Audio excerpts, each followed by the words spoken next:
Hello, ഞാൻ Kattanam best ബേക്കറിയുടെ ഫ്രണ്ടിലാണേ. ഇപ്പം നിങ്ങൾ വിചാരിക്കും ഞാൻ ഏതോ ബേക്കറി ഐറ്റംസ് വലിച്ചു വാരി തിന്നുന്ന വ്ളോഗ് ചെയ്യാൻ വന്നതാണെന്ന്.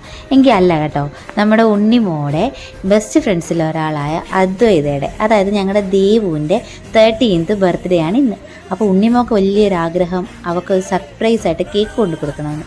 അങ്ങനെ ഞങ്ങളിതാ സ്കൂൾ വിട്ട് നേരെ ഇറങ്ങി തൊട്ടടുത്തുള്ള ബെസ്റ്റ് ബേക്കറി കയറി ഹാപ്പി ബർത്ത്ഡേ ദേവു എന്നൊക്കെ എഴുതിയൊരു കേക്കൊക്കെ വാങ്ങിച്ച് ഞങ്ങളിതാ ദേവുവിൻ്റെ വീട്ടിലേക്ക് പോവാട്ടോ. പൊന്നുണ്ണിയുണ്ട്, ഉണ്ണിമോളും ഉണ്ട്, ഞാനും ഉണ്ട്.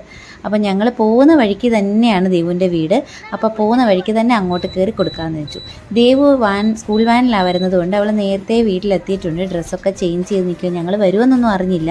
ഞാൻ പറഞ്ഞിരുന്നു ആൻറ്റി വൈകിട്ട് വരാമെന്ന് പറഞ്ഞിരുന്നു, പക്ഷേ ഇപ്പോൾ വരുമെന്നൊന്നും അറിഞ്ഞില്ല. അങ്ങനെ ഉണ്ണിമോൾ കേക്ക് കൊണ്ടുവന്ന് സർപ്രൈസായിട്ട് കൊടുത്ത് ദേവു ഭയങ്കര ഹാപ്പിയായി. പിന്നെ ദേവുവിൻ്റെ വീട്ടിൽ അച്ഛനും അമ്മയും മാത്രമേ ഉള്ളൂ.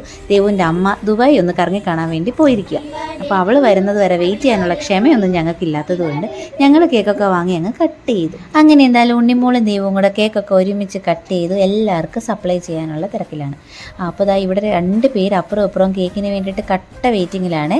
ആ സൈഡിൽ നിൽക്കുന്ന ആ കൊച്ചു കാന്താരി പെങ്കൊച്ചില്ലേ, അതാണ് നമ്മുടെ ദേവുവിൻ്റെ കുഞ്ഞനീതി. നമ്മുടെ പൊന്നുണ്ണി പിന്നെ ഡീസൻ്റായി നിൽക്കുന്നത്. ഇത് വേറൊരു വീടല്ലേ, അല്ലെങ്കിൽ ഇപ്പോൾ അവനിവിടെ തകർത്ത് വാരിയേനെ.